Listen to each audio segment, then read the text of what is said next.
People like to believe that freedom is something no one can put a price on. But on a cold Thursday night in Chicago, Elena Carter stood beneath a circle of white light while a room full of well-dressed strangers quietly argued about exactly how much she was worth. The club sat beneath a renovated brick warehouse just 2 blocks from the Chicago River, the kind of private establishment that never appeared on Google Maps and never asked too many questions. Crystal glasses clinked softly against polished marble tables. Jazz hummed low through hidden speakers, and men in tailored suits leaned back in leather chairs like they owned the city above them. Elena kept her eyes lowered, her hands folded in front of her the way she had learned to do months ago, because looking at the crowd only made the whispers louder.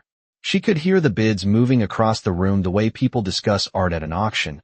Casual, curious, detached. 2,000, someone said from the left side of the room. A few quiet chuckles followed. 3, another voice answered, amused more than serious. Victor Hale stood near the center table with a relaxed smile, adjusting the cuff of his expensive watch as if this entire moment were simply another item on tonight's schedule. Victor had built a reputation in Chicago for being a man who could turn problems into contracts, and Elena Carter had become one of those contracts 6 months earlier when hospital bills and bad luck collided in the worst possible way.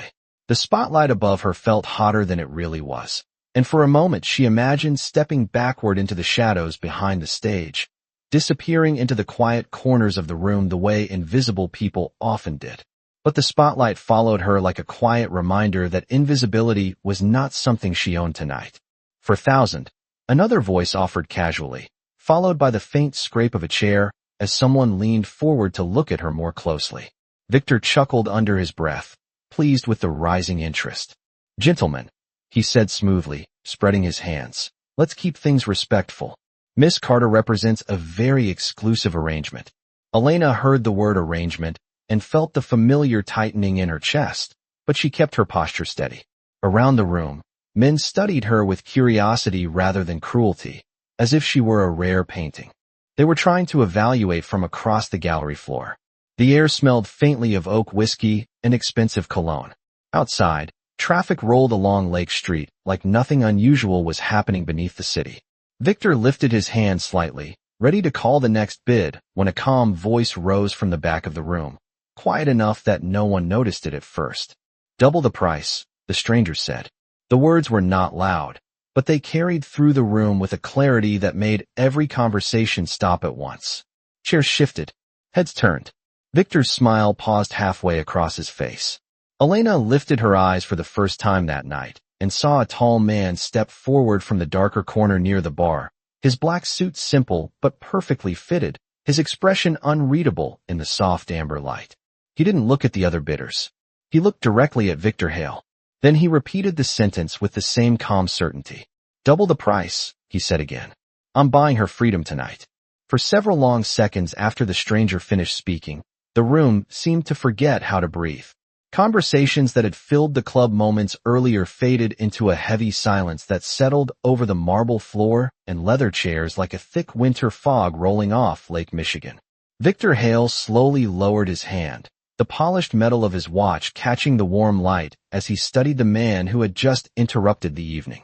The stranger stepped forward another few feet, moving with the calm confidence of someone who did not need to raise his voice in order to be heard. Elena noticed first the stillness about him. While the other men in the room shifted in their seats and whispered to one another, he stood perfectly relaxed, his posture straight, his dark suit free of unnecessary decoration, the fabric cut with the kind of precision that suggested quiet wealth rather than flashy display. The spotlight above the small stage no longer felt like the center of attention. Every eye in the room had moved to the stranger instead. Victor gave a short laugh, the kind of laugh a man uses when he believes he still controls the situation. "That is a very generous offer," he said smoothly, clasping his hands together as he approached the edge of the stage. "But I am not sure you fully understand the arrangement we are discussing tonight." A few of the men around the tables leaned forward with renewed curiosity. Auctions often grew more interesting when unexpected bidders appeared. Elena remained standing beneath the light, but now her attention had shifted entirely to the man who had spoken. She had never seen him before, Yet there was something strangely steady about the way he looked at Victor Hale, as if the entire room had become irrelevant to the conversation that was about to unfold. The stranger glanced briefly around the club, taking in the polished bar, the velvet curtains, and the quiet tension sitting across the tables like a gathering storm. When his eyes returned to Victor, his expression had not changed. "I understand perfectly," he said.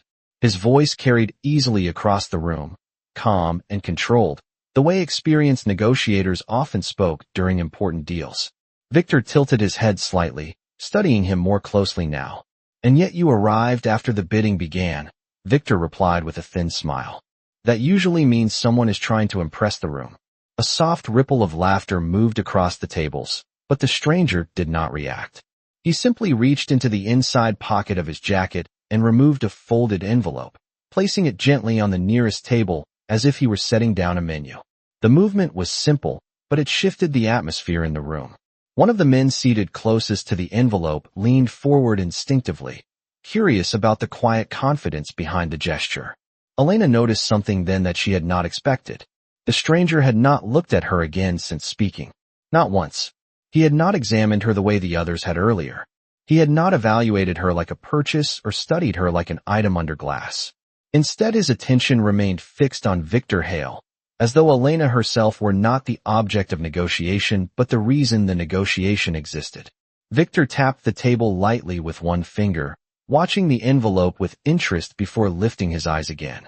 "You must be new to Chicago," he said, the smile returning to his voice. "Because men who come into my club usually introduce themselves before they start rewriting the rules." The stranger considered the comment for a moment, then gave the smallest nod, as if acknowledging a polite request, rather than a challenge. The room leaned closer, waiting. Finally he spoke again, his tone as steady as before. "My name is Michael Romano." The effect was immediate. The quiet murmur that followed his introduction moved through the room like a sudden change in temperature. Chairs shifted. A glass paused halfway to someone's lips. Even Victor Hale's expression tightened for just a fraction of a second before the smile returned. Elena did not know why the name mattered, but she could feel the difference instantly. The balance of the room had changed, and every person present understood it. The quiet reaction that followed the introduction lingered in the room like the first distant rumble before a thunderstorm. Several of the men seated around the polished tables exchanged cautious glances, the kind people share when a familiar name suddenly appears in an unfamiliar place. Elena could feel the shift even though she did not yet understand it. Only a moment earlier the club had felt controlled by Victor Hale and his confident smile, but now the balance of attention had moved somewhere else entirely. Victor's expression remained friendly, yet there was a faint stiffness in the way he straightened his jacket as he studied the man standing across the room. "Michael Romano," Victor repeated slowly, tasting the name as if confirming that he had heard it correctly. The low murmur of recognition from several tables told Elena that this stranger was not simply another wealthy guest who had wandered in from the streets above. In Chicago, certain names traveled through business offices, restaurants, and City Hall with the quiet gravity of weather reports. People did not always say those names out loud, but they recognized them when they appeared. Victor folded his arms loosely, returning to the relaxed posture he had used earlier, although the ease in his voice now carried a trace of careful calculation. "Well," he said with a polite nod, "that certainly explains the confidence." A few men shifted in their chairs, suddenly less eager to participate in what had previously felt like an entertaining evening. Elena noticed that one guest quietly lowered his glass and leaned back, choosing observation over involvement. Michael Romano did not appear concerned by the attention surrounding him. He stood beside the table where he had placed the envelope, his hands resting calmly at his sides as though he were attending a routine meeting instead of interrupting a private auction. The warm amber lights reflected softly against the dark wood walls behind him, outlining his still figure in the kind of quiet composure that made raised voices unnecessary. Victor walked slowly toward the table, his polished shoes echoing faintly against the marble floor as he stopped a few feet away. He glanced at the envelope without touching it, then lifted his gaze again with a courteous smile that suggested both respect and caution. "Chicago is a busy city," Victor said smoothly, "and successful men like you usually have very full schedules. It surprises me that you would spend your evening here discussing contracts that are not normally part of your business interests. The remark drew a few careful nods from around the room. Everyone present understood that Victor was trying to reclaim control of the conversation without appearing confrontational. Michael considered the comment for a brief moment before answering. "You are correct," he said calmly. "It is not normally my business." His voice remained steady, neither defensive nor aggressive, the kind of tone used by someone who did not feel pressured to prove anything. Victor clasped his hands behind his back and looked toward Elena for a moment, as if reminding the room what tonight's discussion had originally been about. The spotlight still illuminated her figure at the center of the small stage, though she felt strangely distant from the conversation now unfolding around her. "Then perhaps we should clarify something," Victor continued, returning his attention to Michael. "Because what you are offering to purchase tonight is not a misunderstanding or a simple favor." Michael glanced briefly toward the stage where Elena stood beneath the light, and for the first time she noticed that his expression held no curiosity, no judgment, and no trace of amusement. It was simply calm. When he spoke again, the words carried the same quiet certainty that had stopped the room earlier. "No," he replied. "It is not a misunderstanding." The room fell silent again as he looked directly at Victor Hale. "It is a correction." Victor Hale did not immediately answer. For a brief moment, he simply watched Michael Romano with the careful attention of a businessman evaluating an unexpected change in negotiation. The music from the hidden speakers continued its slow jazz rhythm, but no one in the room seemed to hear it anymore. Every person seated around the tables understood that the evening had moved far beyond casual entertainment. Victor eventually smiled again, though the smile now carried more calculation than charm. "A correction," he repeated thoughtfully, as if testing the word against the atmosphere of the club. He walked slowly toward the envelope resting on the polished table and placed 2 fingers on its edge without opening it. "You speak as though there has been some kind of mistake." Michael Romano remained exactly where he stood. His posture did not shift, and his tone did not change. "There has," he replied calmly. Victor lifted the envelope and weighed it gently in his hand before setting it back down.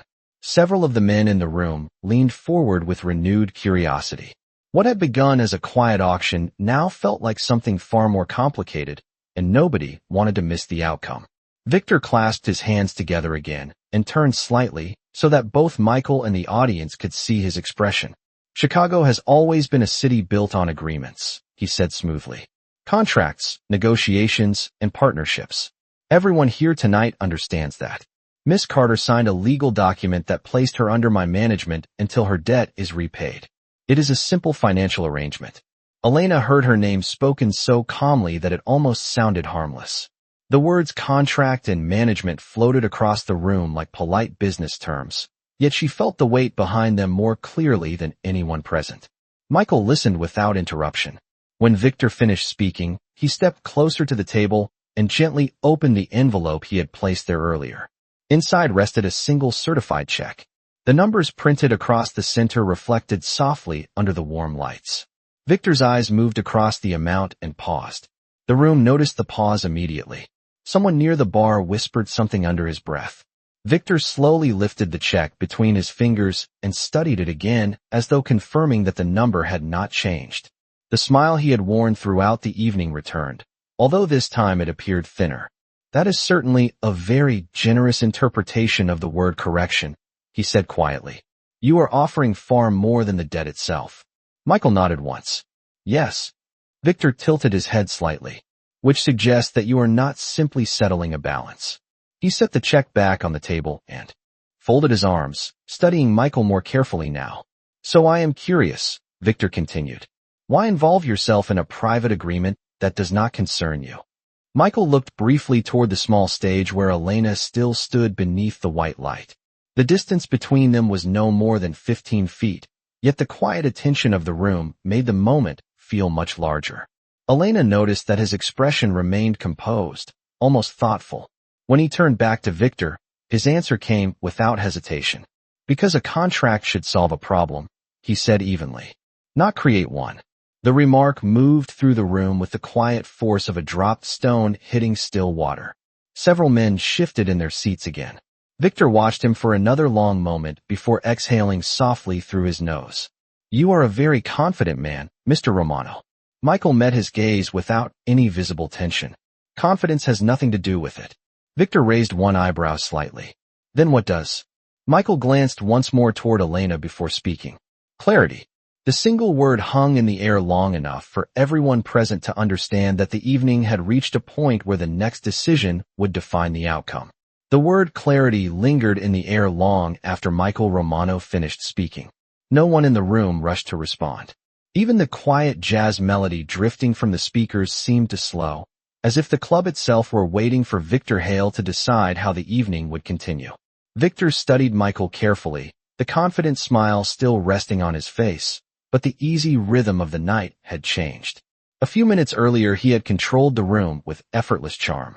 Now the attention of every guest rested on a man who had entered quietly and spoken only when necessary. Victor finally exhaled and tapped his fingers lightly against the table beside the check. Clarity is a very interesting word, he said slowly. Because from my perspective the situation here has always been quite clear. He turned slightly toward the audience seated around the tables, spreading his hands in a relaxed gesture. Miss Carter owed a debt. I offered her an opportunity to repay it through employment under my management. She agreed to the terms in writing. Everyone here tonight understands how agreements work. Several men nodded politely, though none of them appeared eager to speak. Elena remained beneath the spotlight, her posture still and composed, yet inside she could feel the tension of the moment pulling tighter with every word. Victor's explanation sounded calm and professional, but the way he described the arrangement felt strangely distant from the reality she had lived through for the past 6 months. Michael listened without interrupting. When Victor finished, he stepped forward just enough to rest one hand on the edge of the table. The check remained between them like a quiet answer waiting to be acknowledged. You are correct about one thing, Michael said evenly. Victor raised one eyebrow with mild curiosity. Only one. Michael gave a small nod. Chicago is built on agreements. He paused briefly, allowing the words to settle before continuing. But agreements only mean something when both sides have the same freedom to walk away. The room grew still again. Victor tilted his head slightly, as if considering the statement from several different angles at once. And you believe she did not? He asked. Michael did not raise his voice, yet the certainty in his tone carried clearly across the room. I believe desperation is not the same thing as choice. The remark moved through the audience with a quiet ripple of recognition. Several of the men sitting at the tables shifted uncomfortably in their chairs. Victor watched the reaction closely before letting out a soft laugh. You speak like a philosopher, Mr. Romano, he said. But business does not operate on philosophy. It operates on numbers. He gently tapped the check again. And according to the number written here, you appear willing to pay a very large amount to resolve this disagreement. Michael nodded once. Yes. Victor's eyes narrowed slightly with interest. Which means we return to my earlier question. He gestured toward Elena standing beneath the light. Why her? The question hung in the air longer than expected. Elena felt the weight of it immediately. For the first time that night the attention of the room returned directly to her, yet it no longer felt like the evaluation of an object. It felt like the center of a conversation she had never expected anyone to start. Michael turned his head and looked at her again. His expression remained calm, thoughtful, almost analytical, as though he were studying something larger than the moment itself. After several seconds he answered, because a city is measured by how it treats the people who have the least power in the room. The statement landed with quiet force. Victor did not smile this time.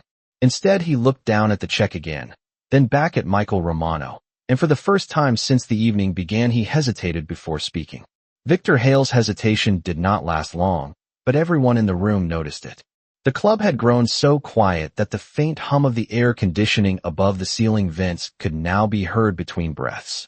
Victor slowly slid the check across the polished table again, examining the number written in dark ink as if the amount might reveal some hidden explanation if he looked long enough. When he finally lifted his head, the confident smile he had worn earlier returned, though it now carried the careful restraint of a man adjusting to unexpected circumstances. That is a very noble perspective, Victor said smoothly. Protecting the powerless. Improving the moral standards of the city. I have heard speeches like that before. A few of the men seated nearby gave quiet nods, though their attention remained fixed on Michael Romano. Victor placed the check down again and clasped his hands together. But noble intentions do not normally come with numbers like this, he continued. Which means there is something about this situation that interests you more than you are saying. Michael remained calm. The lights from the bar reflected faintly against the polished floor behind him, outlining his still figure against the darker corner of the room where he had first appeared. He did not respond immediately, and the silence that followed seemed to stretch across the tables like a held breath. Finally he spoke. There is, he said. Victor's eyebrows lifted slightly. I suspected as much. He leaned forward just a little, his tone curious rather than confrontational. So perhaps you would like to explain it. Michael glanced once more toward the small stage where Elena Carter stood beneath the circle of white light. She had not moved during the entire conversation. Her posture remained steady, yet her eyes followed every exchange between the two men as if she were watching a door slowly opening in a wall she had stopped believing could move. Michael's voice remained calm when he answered. 6 months ago, he said, a nonprofit clinic on West Monroe Street nearly closed its doors. Victor blinked once, clearly not expecting that direction. That is unfortunate, he replied cautiously. Michael continued as though he had not heard the comment. The clinic treated families who could not afford private hospitals. They kept their doors open because a young woman volunteered there after finishing her shifts at 2 different jobs. She organized supply deliveries, scheduled patient visits, and convinced several local businesses to donate basic equipment. The room remained silent as the story unfolded. Victor's polite expression had slowly changed into something more focused. And you are telling me this because, he prompted. Michael nodded slightly toward the stage. Because the woman who kept that clinic running is standing under that light. The remark moved through the room like a slow ripple across still water. Several men turned their heads toward Elena again, but this time the curiosity in their expressions had changed. Victor followed their gaze and studied her carefully, as though seeing her for the first time without the context of contracts and debts. Elena felt the shift immediately. The spotlight had not changed, the marble floor had not moved. Yet something about the room felt different now. Victor looked back at Michael Romano and gave a small, thoughtful smile.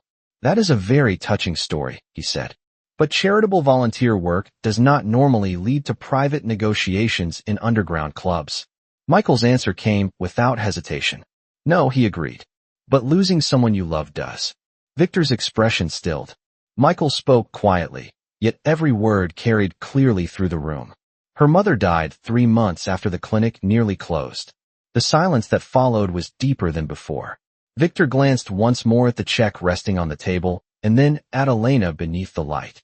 For the first time that evening, he seemed to be reconsidering not just the negotiation, but the story behind it. The silence that followed Michael Romano's last sentence felt heavier than anything that had been said before. Victor Hale remained standing beside the table, one hand resting lightly near the check as his attention shifted once again toward Elena Carter beneath the bright circle of light. For the first time that evening, the confident businessman who had controlled the room appeared to be reconsidering the story that had unfolded around him.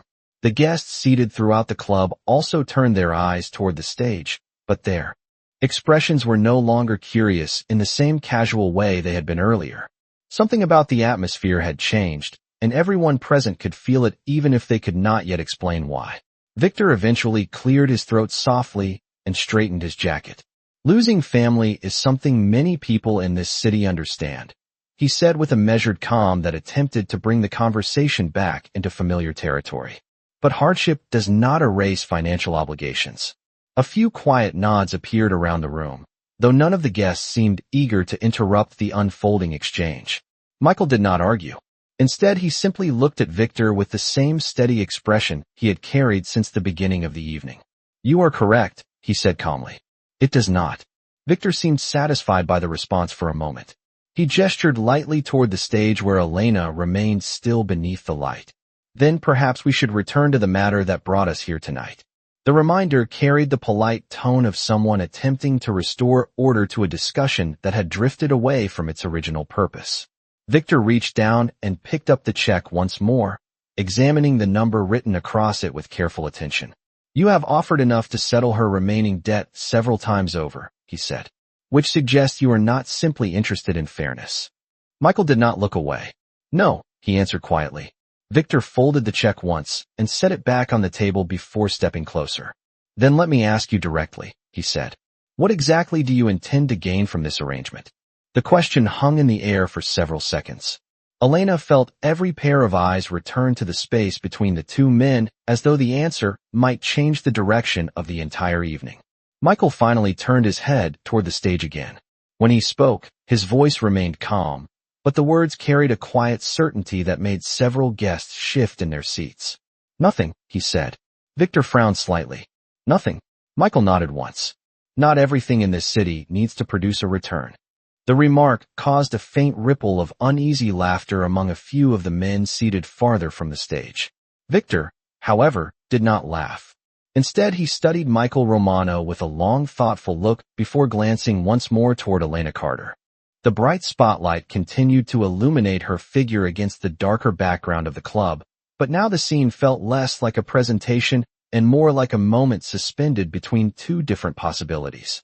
Victor slowly walked toward the edge of the stage, his polished shoes echoing softly against the marble floor as he stopped just a few feet from Elena. For a moment he said nothing. Then he turned back toward Michael and lifted one eyebrow slightly. You realize, Victor said carefully, that if I accept your offer, the agreement we discussed earlier disappears completely. Michael did not hesitate. That is the point.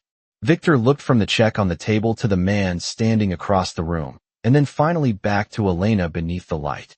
The club remained silent as he considered the decision before him, and for the first time since the evening began, the outcome no longer seemed entirely under his control. Victor Hale remained at the edge of the stage for several long seconds, the soft light reflecting against the polished marble floor beneath his shoes. The entire room seemed suspended in a quiet pause, as though the club itself were waiting to see which direction the night would move next. Victor slowly turned away from Elena Carter and walked back toward the central table where the check still rested. Each step echoed faintly through the room, drawing every eye along with it. The guests who had arrived expecting an entertaining auction now watched with a different kind of interest, the kind that appears when power quietly shifts from one side of a negotiation to another. Victor reached the table and lifted the check again, holding it between two fingers as he studied the number printed across its center. The amount was unmistakable. It was far beyond the original debt Elena owed. It was enough to close the conversation in a single signature if he chose to do so. Victor exhaled slowly and glanced up at Michael Romano, who still stood where he had been since entering the room, calm and patient, as if time itself were something he did not feel pressured by. You understand what this means, Victor said carefully. If I accept this, the agreement ends tonight. Michael nodded once. Yes. Victor tapped the edge of the check lightly against the table. No conditions. No additional arrangements. None. The simplicity of. The answer seemed to unsettle the room more than any argument could have. Several of the men seated around the tables shifted slightly in their chairs, their earlier confidence replaced by thoughtful silence. Deals in Chicago rarely happened without hidden expectations attached. Yet Michael Romano stood there offering something unusually direct. Victor studied him for another moment, then allowed a faint smile to return to his face. You are an unusual negotiator, he said. Michael responded with the smallest hint of a shrug. This is not a negotiation. Victor glanced once more toward the stage where Elena remained beneath the white light. Her shoulders were straight, her hands still folded, but her eyes followed every movement between the two men as if she were watching a bridge slowly forming where there had once been a wall. Victor turned back to the table and carefully placed the check down again. The soft sound it made against the polished wood seemed louder than it should have been in the silent room. Chicago is a city that respects decisive people, Victor said slowly. And tonight you have certainly been decisive. He rested his palms on the table and looked around the room briefly, acknowledging the silent audience that had witnessed the entire exchange. When his attention returned to Michael Romano, his expression had settled into something more neutral than before. Very well, he said. The debt is settled. The words traveled through the room with quiet finality. A few of the guests exchanged glances, and someone near the back released a slow breath that had been held for several minutes. Victor lifted the check one final time and folded it neatly before slipping it into the inside pocket of his jacket. Then he turned toward Elena Carter and gestured gently toward the edge of the stage. "Miss Carter," he said with a polite nod. "It appears your evening has taken an unexpected turn." Elena did not move immediately. The spotlight above her still shone with the same brightness it had carried all night, but the meaning of that light had changed. Slowly she stepped down from the small platform onto the marble floor below. The room watched her with quiet attention as she took a few careful steps forward. Victor stepped aside, leaving a clear path between her and Michael Romano. For the first time since she had entered the club that evening, Elena was no longer standing under the light because someone had placed her there. She was simply walking forward on her own. Elena Carter stepped away from the small stage slowly, her shoes touching the polished marble floor with a quiet sound that seemed louder than it should have been in the silent club. The bright circle of light that had surrounded her all evening remained behind, shining now on an empty platform that only minutes earlier had felt like the center of the room. As she moved forward, every pair of eyes followed her path. The men seated at the tables no longer whispered or laughed. They simply watched, the way people observe a moment they realize they will remember later. Elena felt the distance between herself and Michael Romano shorten with each step, yet the path felt strangely unfamiliar, as though she were walking through a place she had never truly seen before. When she finally stopped a few feet from him, the quiet in the room deepened again.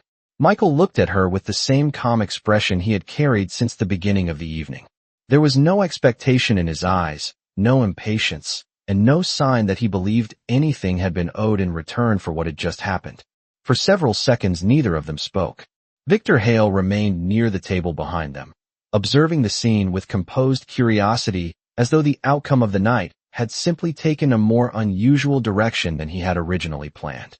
Elena finally found her voice. "I do not understand," she said softly. Her words were simple, yet they carried the honesty of someone who had spent months preparing herself for outcomes very different from the one now unfolding. Michael nodded slightly, as if the confusion made perfect sense. "You do not have to," he replied calmly. Elena hesitated before continuing. "You paid more than the debt." Michael glanced briefly around the room before answering.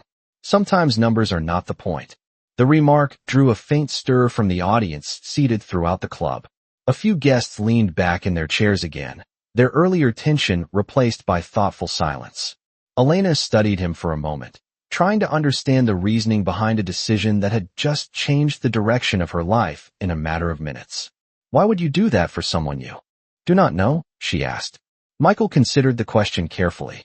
The warm light from the bar reflected softly against the polished floor behind him, outlining his steady posture against the darker background of the club. When he finally spoke, his voice remained quiet but clear enough for the entire room to hear. "Because this city forgets things too easily," he said. Elena tilted her head slightly, waiting for him to continue.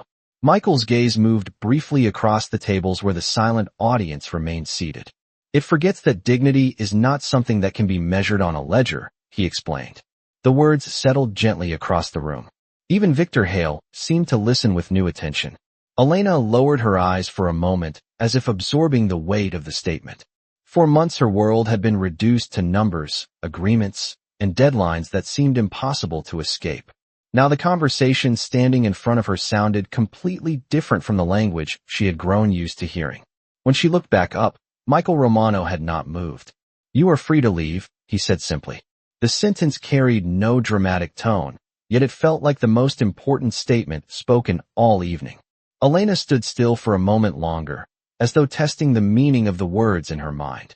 Around them the club remained quiet, its polished tables and velvet curtains suddenly less imposing than they had been when the night began. Victor Hale eventually gave a polite nod from across the room, confirming the truth of what had already been decided. Elena took a slow breath and glanced once toward the door at the far end of the club. Then she looked back at Michael Romano again, realizing that the man who had just changed everything was not waiting for gratitude or recognition. He was simply standing there, as calm and composed as when he first stepped out of the shadows earlier that night. Elena Carter remained standing a few feet from Michael Romano while the quiet weight of the moment slowly settled across the room. For months her life had moved from one obligation to another without pause, each day measured by schedules, numbers, and the quiet pressure of debts she believed would never disappear.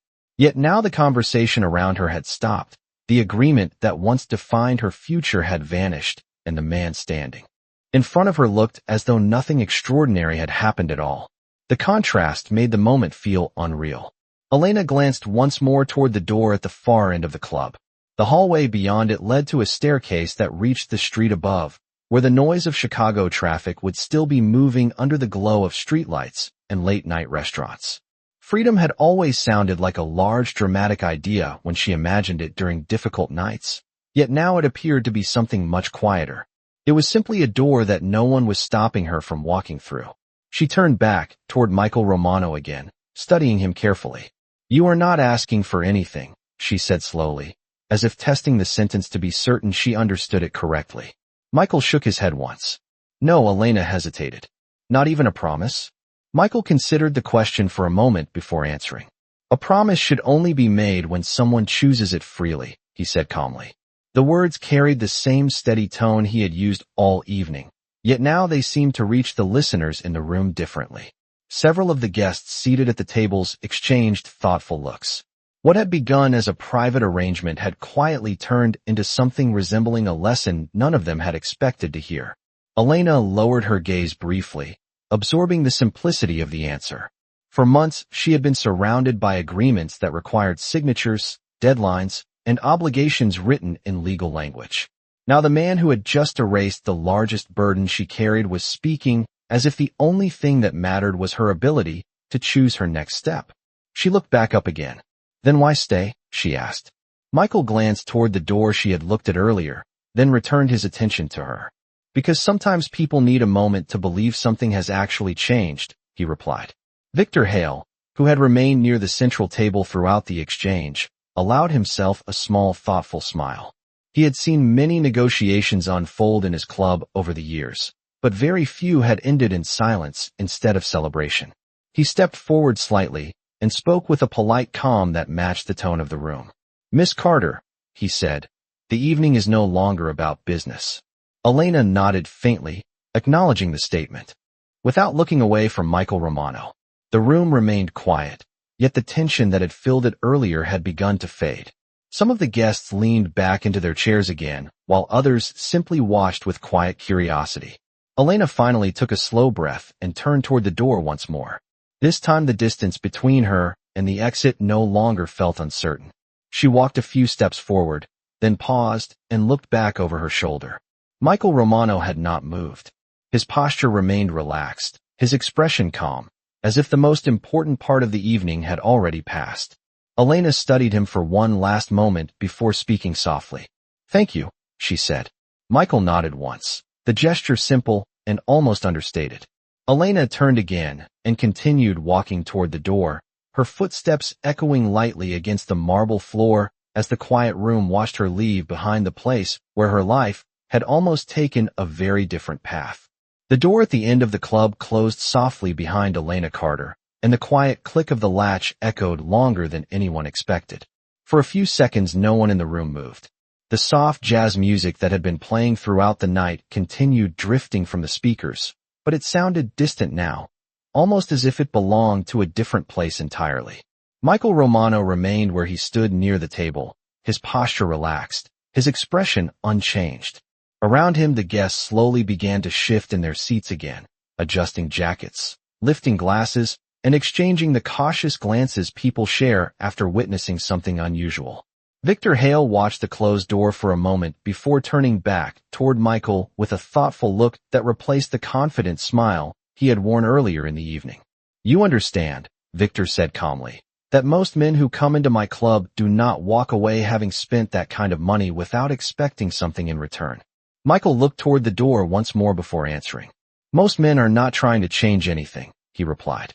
Victor tilted his head slightly. "And you are?" Michael gave a small shrug that suggested the answer was less dramatic than the question implied.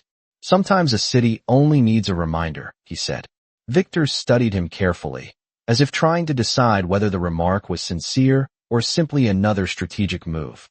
In a negotiation that had already ended, The room had begun to breathe again, though the earlier tension had not fully disappeared. Several of the men seated at the tables looked toward Michael with quiet curiosity, the way investors sometimes observe a decision that does not follow familiar rules. Victor finally nodded once, acknowledging the outcome of the evening.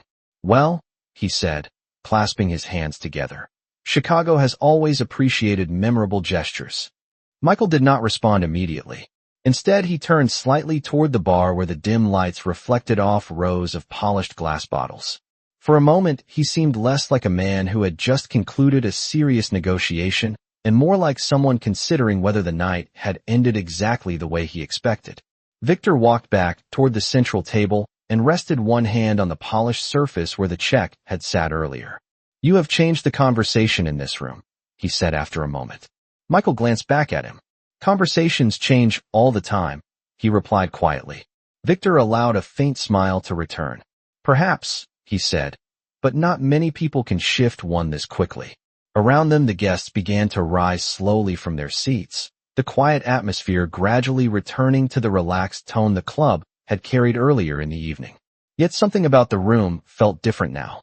The marble floors, velvet curtains, and polished tables looked exactly the same, but the meaning behind the night had shifted in a way that none of the men present would easily forget. Victor finally gave Michael a respectful nod. "If you ever decide to visit again," he said politely, "I suspect the room will remember you." Michael responded with the smallest nod in return. Then he turned toward the same door Elena had walked through only minutes earlier.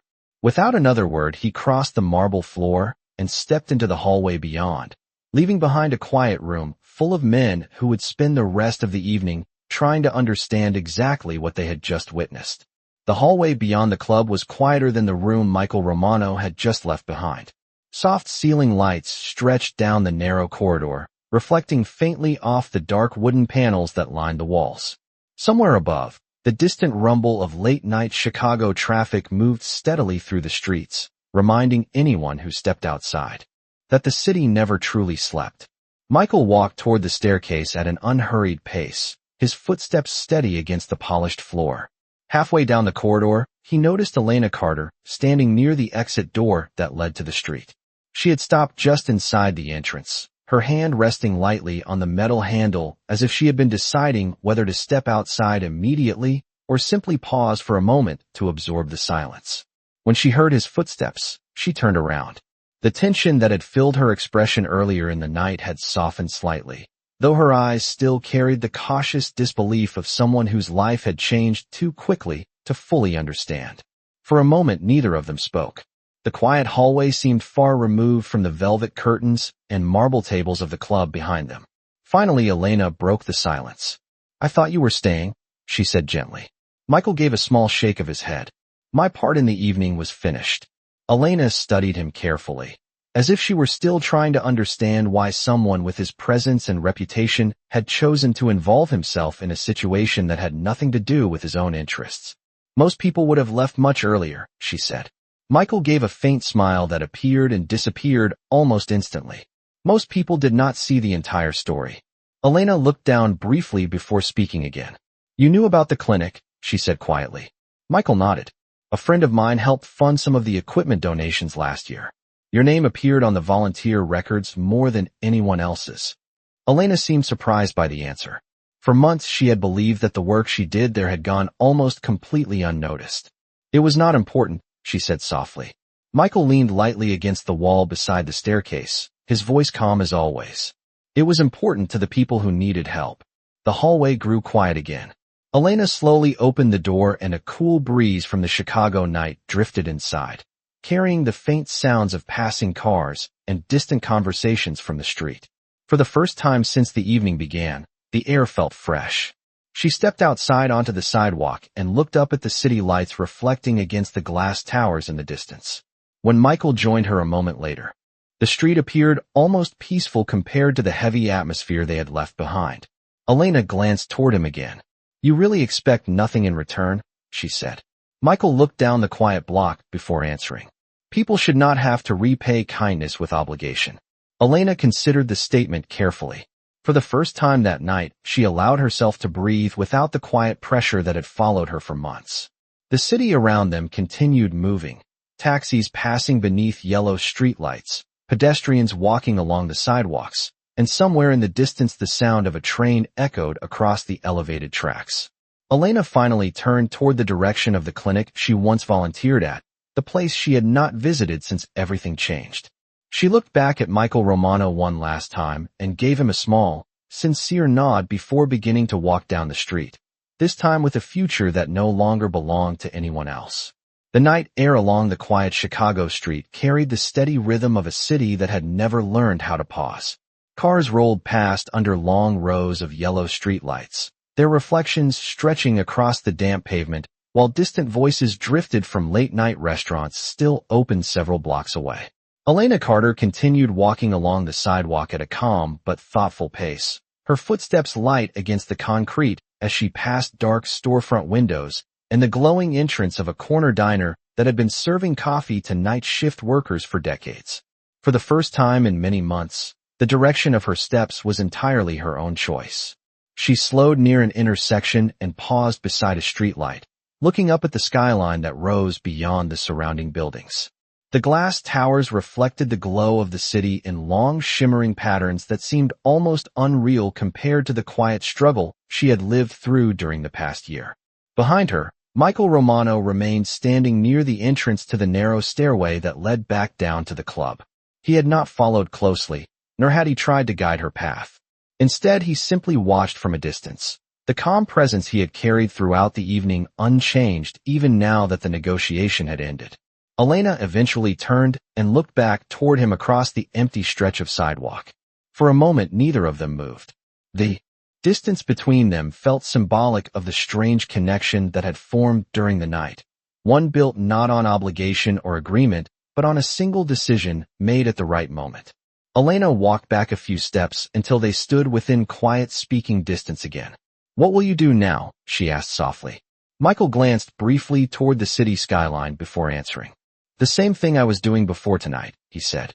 Elena tilted her head slightly, waiting for him to explain further.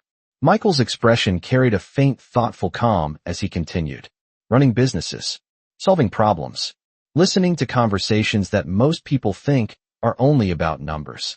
Elena allowed herself a small smile at the remark. "And reminding the city about dignity," she added. Michael looked at her again, his tone steady and simple. "When it forgets." The wind shifted slightly along the street, carrying the faint rumble of an elevated train passing somewhere in the distance. Elena took a slow breath and looked once more toward the direction she had started walking earlier, toward the neighborhood where the clinic still stood waiting for volunteers who had not yet given up on it. The path ahead no longer felt uncertain. It simply felt open. She turned back toward Michael Romano and extended her hand in a quiet gesture of gratitude. Michael accepted the handshake with the same calm respect he had shown throughout the evening. There were no dramatic promises and no elaborate speeches. The moment did not need them. After a few seconds they released hands, and Elena stepped back onto the sidewalk, continuing down the street with a steady stride that carried her toward the future she would now choose for herself. Michael remained standing beneath the streetlight for another moment, watching until her figure disappeared into the movement of the city beyond. Then he turned and walked in the opposite direction, disappearing into the quiet rhythm of Chicago's endless night. And somewhere behind them, far beneath the brick warehouse and velvet curtains of a private club, a room full of powerful men sat in reflective silence, remembering a lesson that money alone could never teach them. The simple truth that dignity is not something anyone has the right to sell.